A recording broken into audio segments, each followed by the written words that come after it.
It was kind of a series of conversations. It wasn't anything like, "Hey, Rob, I want you to come back. Like, come to Tampa with me." It was over a little bit of time, a couple conversations, and then free agency hit, and I was sitting there like watching, like he told me he's gonna go down to Tampa or to another team, prior before, and I was just sitting there like, and he hit me up and he's like, "Yo, would you come down?"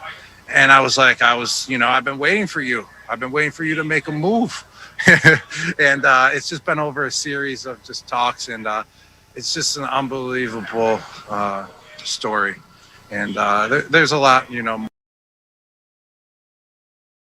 more conversations that went down, but we're just going to keep them between us. But just overall, just coming down to Tampa Bay, just coming into this organization, the Buccaneers organization, they were an organization ready to win. The players here were ready to win, and just to come in and be a small part, big part of it, and play my role was just amazing. And just to come here and just have a situation like this with so many great players and be Super Bowl 55 champs, it's just unreal. It's surreal, man. Next question is Joshua Allen at Bucs Report. Go ahead, Joshua. Hey, Gronk, congratulations, my man. How much of your contributions tonight were schemed up, or how much was it just a product of what they were giving you? You never know with this offense, who's going to get the ball, who's going to make the plays, because we got so much talent on our team too. And that's what made this team so special. We have so many superstars on our team, but no one's head was ever too big during this year. Never on the defense side, never on the offense side. And whoever got the ball, got the ball. We were all happy for each other. We knew that we were all going to have to play together and work together in order to win the game. And that's what we did. That's what we did all year long. And that's what was so great about being with this team, is that there was no one that was selfish on this team. Just overall in the whole organization, there's no one that was selfish here. And, it just happened to be me this time, to be me making the plays, to have, the touchdown passes thrown to me. And just overall, you just never knew who it was going to be, because we had so much talent. We just did a great job spreading the ball around and, just play together as a team to win it all. That's what you got to do. Lovable. As much I love hearing Rob Gronkowski, the Sage.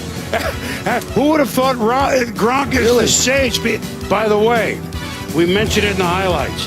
14 postseason touchdowns between Brady and Gronk, passing Joe Montana and Jerry Rice, and Brett Favre and Freeman and everybody else. Like, you wouldn't necessarily. But, what else can you say? All you can do is leave everything you have on the field, and I feel like the guys did that. They were the better team today. They beat us pretty good. The worst I think I've been beaten in a long time. But I'm proud of the guys and how they fought till the very end of the game. All right, next we'll go to Adam Teicher. Go ahead, Adam. Hey, Patrick, a couple things. First of all, how similar was what Tampa did tonight to what they did, say, in the second half after that big first quarter in the first time around? Were you see any similarities in their coverage from that game, from the second quarter on to tonight? And I'll have one quick follow-up. Not really any. They had a good game plan. They kind of took away all deep stuff. They took away the sidelines, and they did a good job of rallying to the football and making tackles. We weren't executing early. I had a few miscues. We weren't on the same page. But credit to them, man. They played a heck of a game defensively and offensively and beat us. Okay, and was the toe a problem for you tonight? And are you going to be having surgery anytime soon on that? Yeah, I can't say the toe was a problem when I played last week or 2 weeks ago, and I played well on it. It was.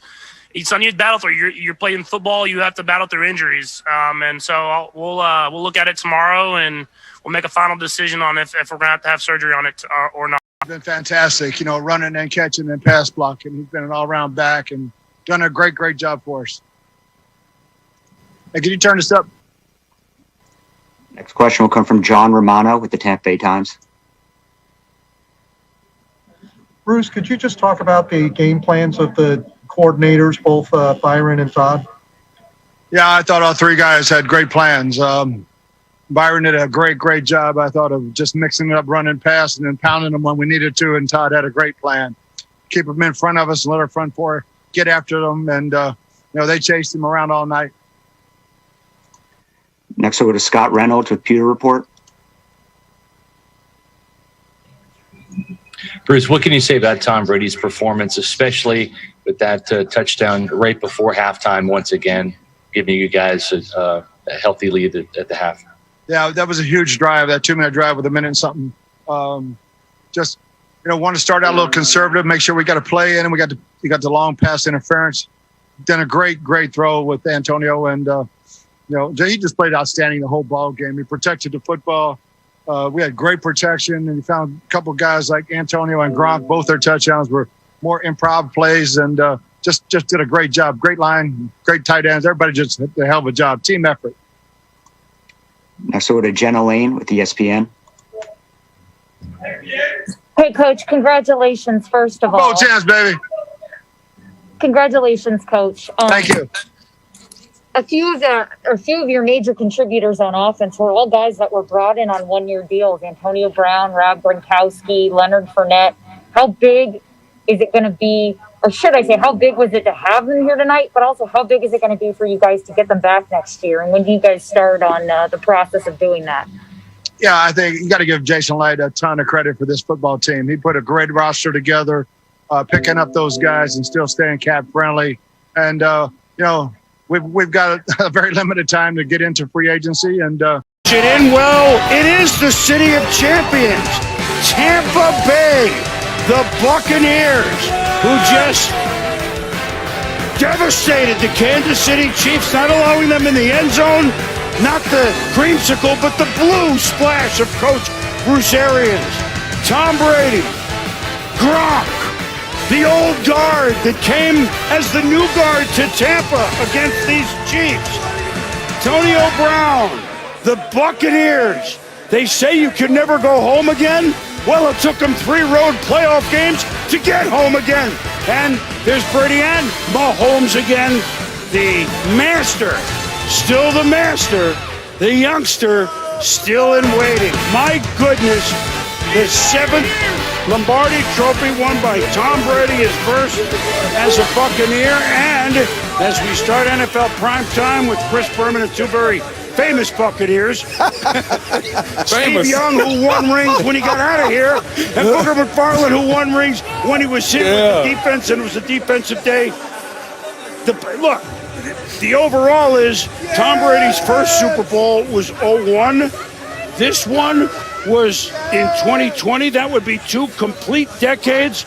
And it took him to get out of New England to finally have a laugher. Boomer, with 7 championships. You talk about the greatest athletes of all time. Who are we going to say? Jordan, Woods, Ali, name them. They're all guys that were 5 guys on a team, individual sports. This is football is 50 guys, 32 teams. The odds of doing this are astronomical. More than you can describe to anyone else that we're talking. Any other name you want to give me, this feat to go to this many Super Bowls and in football, to me, is unique, different, and something that should be appreciated like in our generation and our lives or anything we've ever seen. I'm speechless about it. It's indescribable. Well, and for him to do it with this team after the year he had in New England. Remember a year ago, Tom Brady's done. Can he still throw the football down the field? And the people who knew football said, you know what? No, he's not done. He just needs better weapons. And to go through a year of COVID, to come down here and ingratiate himself with new teammates, having practices at high school fields, and to do it, I think this cements his legacy, not only in football, but in all of sports. There's no question. One quick thing before we get to the highlights and plenty of reaction. I remember sitting with Tom in New England in an interview like 5 years ago, 6. He was still in his 30s, a young man. How long do you want to play, Tom? He went, oh, no, I want to play till I'm 45. Now, this is going back 4 or 5 years. Like, what? I thought I needed a Q-tip in my ear. And he went, no, I can do it But he planned for it. Yes, he put the time in. He planned to get to Tampa, but where he was getting out of New England 4 years ago. Like, he's a guy that thinks about this years in advance, and that's why he can pull it off. He can come down. And the thing that's interesting about to me is you come down to a team that they don't know him. They got helicopters over his house when he arrives in town. He's the biggest. He's married to Giselle. He's been 6-time Super Bowl champ. How does he hold people close to him? How does he get his teammates to consistently fight for him and bleed with him? This is their